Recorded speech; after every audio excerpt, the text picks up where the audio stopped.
if you have a situation like a car wreck, you should obviously always, talk to the police. You should always obviously seek medical attention first. I mean, those things are important. I'm not saying the first phone call you should make should be to a lawyer. That's not what you should do. You should take care of yourself and the people who you care about who may be involved in the wreck. But if it's a serious wreck and you think you may need legal help, you should call, whether it's me or some other lawyer who does this type of work, you should call a lawyer pretty soon, really as soon as you can. And that's to protect your rights and to make sure that, for example, if an insurance adjuster calls you, and remember, insurance adjusters aren't all bad people, but they have a job to do. And if they're representing the interest of someone who has hit you or hit your loved ones, and they're calling for information, their job is to pay as little as possible for the claim that you or your loved ones are going to make against that insurance company. So they're not there to help. I'm not saying they're there to hurt you. Again, I'm not saying they're bad folks, but they have a job to do. So you need, if you have a case that's going to involve an insurance claim, it's never going to hurt to call the office. If you come office, and I don't think that you need a lawyer, I'll tell you. If you need one, it's always better to know ahead of time.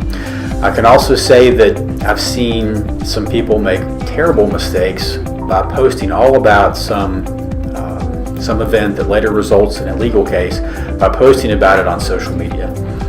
Whether it's before they hired a lawyer or after, and they for whatever reason, again, maybe because they feel like someone has lied about something that they did and they want to get on the record and defend themselves, which again is totally understandable. I know why people do these things, but you should avoid that as best you can. You shouldn't respond to social media posts if someone, for example, in employment cases, and we do a fair amount of employment work, you may see a coworker who knows that they've done something wrong, and they'll preemptively post about it on social media to really try to defend themselves before you have a chance to talk about what they've done. And then you may feel compelled to respond to that person to defend yourself. Or something bad may have happened to you at work or somewhere else, and you feel like an outlet will be to post about it on social media and get support from friends and family who may be in your social media accounts, and to have an open discussion about it there, which is never the best thing to do. You should avoid posting about anything that may wind up as a legal matter.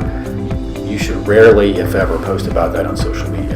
So that's another big piece of advice I give people is, don't put this stuff on Facebook or Twitter or Instagram or social media sites like that. And I'll tell you as well that these, a lot of times you'll see today defendants in a case, if you wind up having to file a claim against someone, they can get access to your social media account. Not always, but very often they can. And they'll ask, did you put anything on social media about this car wreck, or anything on social media about this claim that you were sexually harassed at work, or did you put anything on social media about whatever legal action you have, personal injury case, otherwise? And if you have, then they may get access to your social media accounts, which is hard to believe, but that stuff very often is not private. Same thing for messages you send. If you send Facebook messages to someone or text messages, keep in mind that those things may be what's called discoverable if you later have a lawsuit. So any messages you send to someone who's not your lawyer, if you send something to me or another lawyer you hire, that stuff should always be private. But if you send something to a friend or a family member, maybe even a spouse, then that information could be discoverable.